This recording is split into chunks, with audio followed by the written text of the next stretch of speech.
ఓం నమో వెంకటేశాయ. ఈరోజు ఈ విలేకరుల సమావేశం ఏర్పాటు చేయడంలో ముఖ్య ఉద్దేశం ఏంటంటే, గత కొన్ని రోజులుగా ఈ నెయ్యి ఏదైతే ఇష్యూ జరుగుతుందో దాని విషయంలో టీటీడీ బోర్డు తరఫున మా సభ్యులందరూ కూడా సమావేశమై కొన్ని జరిగినటువంటి నిజాలు మీ ముందు ఉంచాలనే ఉద్దేశంతో ఈ పత్రికా సమావేశం ఏర్పాటు చేయడం జరిగింది. వచ్చిన వాళ్ళందరికీ ధన్యవాదాలు తెలియజేసుకుంటూ, కొన్ని కోట్ల మంది హిందువుల మనోభావాలు దెబ్బతీసే విధంగా గత వైఎస్ఆర్సీపీ ప్రభుత్వం చేసిన కొన్ని వేల అరాచకాల్లో ముఖ్యమైనది ఈ కల్తీ నెయ్యి. ఈ కల్తీ నెయ్యి ఏమీ జరగలేదు, సిట్టు మాకు సిబిఐ మాకు క్లీన్ చిట్ ఇచ్చిందని పచ్చి అబద్ధాలు చెప్తున్నటువంటి ఎవరైతే ఉన్నారో వైఎస్ఆర్సీపీ సంబంధించినటువంటి నాయకులు, కార్యకర్తలు, వాళ్ళందరికీ సిగ్గుండాలి. ఎందుకంటే అదే సిట్ రిపోర్ట్లో ఇది 100% కల్తీ నెయ్యి ప్రతి చోట. వాళ్ళు ఇచ్చినటువంటి ఎఫ్ఐఆర్ కాపీ రిపోర్ట్లో, సిట్ రిపోర్ట్ ఏదైతే ఛార్జ్ షీట్ వేసిందో ఆ రిపోర్ట్లో క్లియర్గా ఉంది ఇది 100% కల్తీ నెయ్యి అని. అందులో అనిమల్ ఫ్యాట్ లేదు అని బుకాయిస్తున్నారు. వాళ్ళు ఏదో యాగాలు యజ్ఞాలు చేసి సమరాలు చేసుకుంటున్నారు. వాళ్ళందరూ కూడా ఈరోజు హిందూ సమాజానికి బేషరతుగా జగన్మోహన్ రెడ్డితో సహా వాళ్ళు ఎవరైతే ఉన్నారో వాళ్ళ గ్యాంగ్, డకాయిట్ గ్యాంగ్, గజ దొంగలు ఎవరైతే ఉన్నారో వాళ్ళందరూ కూడా క్షమాపణ చెప్పాలి జాతికి, హిందూ జాతికి అని చెప్పి నేను టీటీడీ తరఫున డిమాండ్ చేస్తున్నా. ఎంతోమంది హిందూ దేవుళ్ళని, హిందూ భక్తుల్ని కించపరిచే విధంగా ఈరోజు గత 5 ఏళ్లలో హిందువుల మీద దాడి కూడా జరిగింది. దానికి అనుగుణంగా అందులో ఒక భాగం కల్తీ నెయ్యి. ఈ కల్తీ నెయ్యి ఏదైతే ఉందో డే 1 నుంచి అవన్నీ కూడా మొత్తం వైలేషన్. టెండర్ ఇచ్చినప్పటి నుంచి మీ దగ్గర ఉండొచ్చు ఛార్జ్ షీట్లో, టెండర్లో ఏమి ఇచ్చారు, అన్ని వైలేషన్స్. నామ్స్ ఏదైతే ఉండాలో టీటీడీ రూల్స్ అండ్ రెగ్యులేషన్స్ ప్రకారం అవన్నీ కూడా చేంజ్ చేసి పడేశారు. ఎందుకు చేశారు? ఎవరికి లబ్ధి చేకూర్చాలనే ఉద్దేశంతో ఇవన్నీ చేశారో ప్రజలందరూ గమనిస్తున్నారు. అందులో ఉన్నటువంటి ఎవరో ఒకళ్ళిద్దరు వ్యక్తులకి లాభం చేకూర్చే విధంగా ఆ యొక్క నిబంధనలు ఏవైతే ఉన్నాయో అవన్నీ కూడా చేంజ్ చేయడం జరిగింది. ఇది సిగ్గుచేటు. మళ్ళీ సామర్థ్యం లేని డైరీ ఏదైతే ఉన్నాయో వాళ్ళకి ఈ ఆర్డర్స్ ఇవ్వటం, సుమారు 60 లక్షల కిలోలు వాళ్ళ దగ్గర నుంచి కొనటం, సుమారు 250 కోట్ల రూపాయలు విలువైనటువంటి ఈ నెయ్యిని కొన్నారు. అది గతంలో ఎన్డీడీబీ వాళ్ళు టెస్ట్ చేస్తే దాంట్లో యానిమల్ ఫ్యాట్ ఉందని నిర్ధారించి వాళ్ళు ల్యాబ్ రిపోర్ట్ ఇవ్వటం జరిగింది. ఆ రిపోర్ట్ బేసిస్ చేసుకొని ముఖ్యమంత్రి కానీ, ఉప ముఖ్యమంత్రి కానీ, కొంతమంది సాధువులు కానీ వాళ్ళందరూ కూడా దీని మీద స్పందించటం జరిగింది. దీన్ని వదిలేసి మాకు క్లీన్ చిట్ వచ్చింది, దాంట్లో యానిమల్ ఫ్యాట్ లేదు, అది లేదు, ఇది లేదు అని బుకాయించడం వాళ్ళందరికీ సిగ్గుచేటు. కొంతమంది ఇక్కడి నుంచి ఈ బోలేబాబా డైరీని ఎవరైతే ఒక 4 టీటీడీ నుంచి పంపించారు, ఈ గజ దొంగలు, వాళ్ళు వీళ్ళకన్నా మోసగాళ్ళు. వాళ్ళు పోయి వెరిఫై చేస్తే ఒక్క ఆవు లేదు, ఒక్క చుక్క పాలు లేదు, 1 గ్రాము అది వెన్న లేదు. మరి నెయ్యి ఎక్కడి నుంచి వచ్చింది? 60 లక్షల కిలోలు. అది వాళ్ళకే తెలియాలి. కొన్ని కెమికల్స్తోని ఇవన్నీ కూడా నెయ్యి తయారు చేయటం జరిగింది. అందులో సిట్ ఇచ్చినటువంటి షార్ట్ షీట్లో క్లియర్గా మెన్షన్ చేయడం జరిగింది. ఆ కెమికల్ 1-2 కెమికల్స్ అత్యంత ప్రమాదకరమైనటువంటి ఈ కెమికల్స్. అది వాసన రావటానికి వేశారో లేకపోతే దేనికి వేశారో మనకైతే తెలియదు అంత టెక్నికల్గా. కానీ వాళ్ళు హిందువుల యొక్క ప్రాణాలను తీసే విధంగా వాళ్ళు ఆ కెమికల్స్ని వాడి కొన్ని కోట్ల మందికి ఆ ప్రసాదాన్ని మనం పంచటం జరిగింది. ఇది వాళ్ళు చేసినటువంటి మహాపాపం. దాని ద్వారా 20 కోట్ల లడ్డూలు తయారు చేయడం జరిగింది. 20 కోట్ల లడ్లు. మనం అంచనా వేసుకోవచ్చు ఎంత అపచారం చేశారు ఈ దుర్మార్గులు. అదేవిధంగా 5 ఏళ్లలో 250 కోట్ల రూపాయల నెయ్యి సరఫరా చేయటం జరిగింది. జంతు కొవ్వు ఉంది అని ఎన్డీడీబీ రిపోర్ట్ ఇచ్చింది. ఆ రిపోర్టును కూడా సిట్టి నివేదికలో పొందుపరచడం జరిగింది. శాస్త్రవేత్తలు నియమించింది ఎవరైతే 4 ఉన్నారో ఈ వైఎస్ఆర్సీపీ ప్రభుత్వమే. వాళ్ళని పంపించి వాళ్ళకు అనుగుణంగా రిపోర్ట్లు తెప్పించుకోవటం జరిగింది. అవన్నీ కూడా వాళ్ళు కొన్ని అబ్జెక్షన్స్ రేజ్ చేస్తే అవన్నీ మీరు క్లియర్ చేయండి అని చైర్మన్ సుబ్బారెడ్డి ఆఫీసు నుంచి మెయిల్స్ కూడా పోయాయి. ఆ మెయిల్స్ కూడా సిట్ ఇచ్చినటువంటి నివేదికలో ఉంది. ఈ విధంగా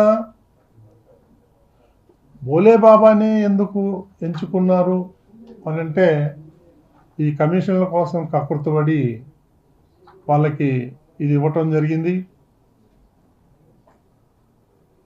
ఏ నియమ నిబంధనలు లేకుండానే భోలేబాబా డైరీకి ఎందుకు ఇచ్చారు? ఈ చిన్న అప్పన్న ఎవరు? సుబ్బారెడ్డి పిఏ కాదా? ఒక ప్రైవేటు వ్యక్తి ఇన్ని కోట్ల రూపాయలు లావాదేవీలు జరగడం సాధ్యమా? ఈ చైర్మన్ కానీ వాళ్ళ నాయకుడు ముఠా మేస్త్రి జగన్మోహన్ రెడ్డి కానీ వీళ్ళ సహకారం లేదే ఒక పిఏ ఇన్ని 100 కోట్ల రూపాయలు మ్యానిపులేట్ చేయగలడా? అది వాళ్ళే సమాధానం చెప్పాలి. వైవి సుబ్బారెడ్డి కానీ వారి శ్రీమతి కానీ బ్యాంకు ఖాతాలు ఇవ్వండి మేము వెరిఫై చేయాలంటే సిబిఐకి సహకరించాల. వీళ్ళు పోయి కోర్టులో పోయి బెయిల్ కోసం అప్లై చేశారు, యాంటిసిపేటరీ బెయిల్. వీళ్ళంతా ఈ క్రిమినల్స్ అందరూ కలిసి టీటీడీని బ్లేమ్ చేయాలి. ఎందుకంటే మీ అందరికీ తెలుసు, ఈ మధ్యనే నేను కూడా పేపర్లలో చూశాను,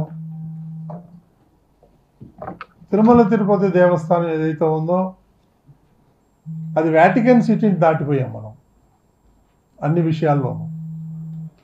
ఈ క్రిస్టియన్స్ అందరికి కూడా అది అక్కసు.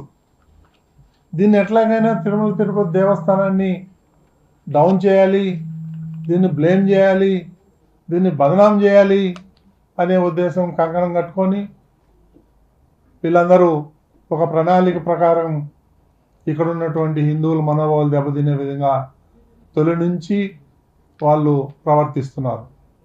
ఇదందరూ కూడా మన హిందూ సోదరులందరూ కూడా ముక్త కంఠంతో దీన్ని ఖండించాల్సిన అవసరం ఎంతైనా ఉంది.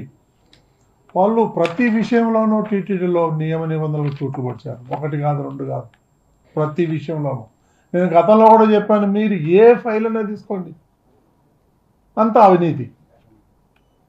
ఇది ఒక ఫైల్ కరెక్ట్గా ఉందనేది లేదు. ఈ విధంగా ఈ తిరుమల తిరుపతి దేవస్థానాన్ని భ్రష్టు పట్టించి వాళ్ళు కోట్ల రూపాయలు సంపాదించి ఆనందిస్తున్నారు. ఒక పెద్ద మనిషి ఏదో యాగాలు చేస్తున్నాడంట. నాకు వచ్చి చెప్పారు, ఏమి యాగం అయ్యా అని ఆరాధిస్తే మృత్యుంజయ యాగం చేయించుకుంటున్నాడంట కరుణాకర్ రెడ్డి, యాడ చచ్చిపోతాడు అని. ఎందుకంటే అబద్ధాల మీద అబద్ధాలు చెప్పి చెప్పి చెప్పి దేవుడు కూడా ఇసుగు పుట్టింది. ఆయన తల 1000 ముక్కలు అవుతుందని భయపడుతున్నాడు. అందుకనే ఈరోజు యాగం చేసుకున్నాడు ఇంటికాడ, మృత్యుంజయ యాగం. దాన్ని అంత భయం ఉన్నాడు, తప్పెందుకు చేయాలి? ప్రాణం మీద అంత భయం ఉన్నాడు, ఎందుకు చేయాలి? ఇది మొన్న వేసింది ఒక సప్లిమెంటరీ ఛార్జ్ షీట్ మాత్రమే. ఇంకా సప్లిమెంటరీ ఛార్జ్ షీటు వేసే అవకాశం ఉంది. ఎందుకంటే నేను కూడా డిమాండ్ చేసేది ఏంటంటే, ఆ చిన్నప్ప ఎవరైతే పిఏ ఉన్నాడో, ఈ ఆయన అకౌంట్లోకి కోట్ల రూపాయలు వచ్చినాయి. అక్కడి నుంచి ఎక్కడికి పోయింది? సిబిఐ ఛార్జ్ షీట్లో లేదు. నేను సూటిగా అడుగుతున్నాను సిబిఐని, అది ఎందుకు మీరు దర్యాప్తు చేయలేదు? దాని వెనక ఉన్నటువంటి పెద్దవాళ్ళు ఎవరైతే ఉన్నారో వాళ్ళని ఎందుకు బయటపెట్టలేదు? కనీసం నెక్స్ట్ ఛార్జ్ షీట్లో అన్నా, సప్లిమెంటరీ ఛార్జ్ షీట్లో అన్నా ఎవరైతే దీనికి బాధ్యతలు ఉన్నారో, ఎంత పెద్దవాళ్ళు అయినా సరే, వాళ్ళందరినీ కూడా వెలికి తీయాలని చెప్పేసి నేను తిరుమల తిరుపతి దేవస్థానం నుంచి నేను డిమాండ్ చేస్తున్నాను. వీళ్ళందరూ కూడా 5 ఏళ్ల నుంచి హిందువుల మనోభావాల్ని ఆడుకున్నారు. ఇక మీద మొన్న కొత్త బోర్డు వచ్చినప్పటి నుంచి కూడా ఇవన్నీ అరికట్టాం. ఇవన్నీ కూడా ఈ కూటమి ప్రభుత్వం వచ్చిన తర్వాత ఈ కల్తీ నెయ్యి కూడా బయటకు వచ్చింది. కూటమి ప్రభుత్వం రాకపోతే ఇంకా అట్లాంటి కల్తీ లడ్డూలు ఇంకా జరుగుతూనే ఉండేది.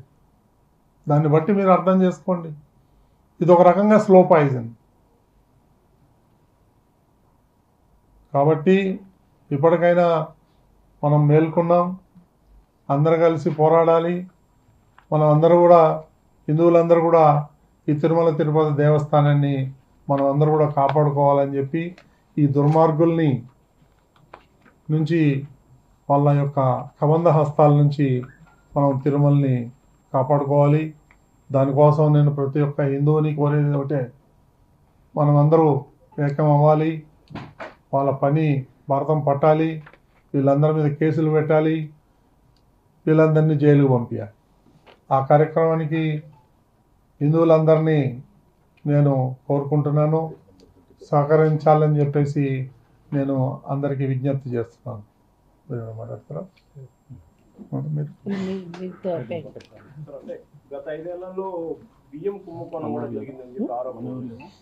నేను ఇందాకే చెప్పాను, ఒక బియ్యం కాదు, ఉప్పు కాదు, పప్పు కాదు, అన్నిట్లోనూ ఫ్రాడ్ జరిగింది.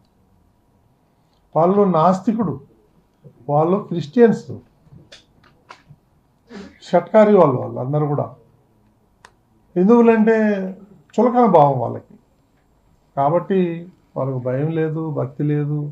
వాళ్ళకి కావాలో డబ్బు కావాలి, హిందూ మతాన్ని కూల్చేయాలి, కన్వర్షన్స్ ఎక్కువ చేయించాలి, ఈ హిందూ సమాజాన్ని నాశనం చేయడానికి కంకణం కొట్టుకున్నటువంటి ఈ దుర్మార్గుల్ని మనం అందరూ కూడా కలిసికట్టుగా అందరూ వీళ్ళ యొక్క భాగవతాలన్నీ బయటపెట్టి వీళ్ళందరినీ తరం కొట్టే రోజులు దగ్గరలోనే ఉన్నాయని చెప్పి నేను ఆశిస్తున్నాను.